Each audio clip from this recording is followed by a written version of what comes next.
সূর্য আমাদের শেখায় প্রতিদিন উঠতে হবে, তাতে কালকে যতই অন্ধকার রাত থাকুক না কেন।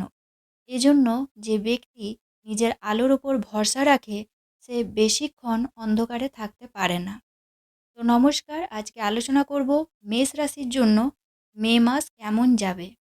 সবথেকে আগে জেনে নেব আপনার হেলথের ব্যাপারে। ইমিউনিটি ডাউন হতে পারে, হেডেক হতে পারে, কিন্তু মে মাসের ফার্স্ট উইকের পর সব ঠিক হয়ে যাবে। এরপর জানবো পড়াশোনার ব্যাপারে। পড়াশোনা ভালো হবে।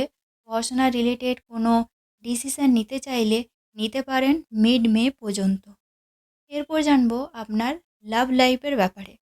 লাভ লাইফে মিসআন্ডারস্ট্যান্ডিং তৈরি হতে পারে।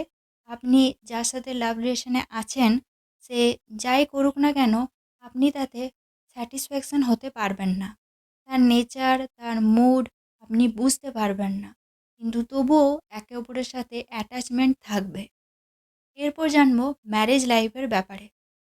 মিড মের পর আপনার লাইফ পার্টনার ব্যস্ত থাকতে পারে, সময় দিতে পারবে না, কিন্তু লাইফ পার্টনারের সাপোর্ট পাবেন আপনি, বা লাইফ পার্টনারের ফিনান্সিয়াল গ্রোথ হতে পারে। ম্যারেজ লাইফ ঠিক আছে, খুব একটা প্রবলেম নেই।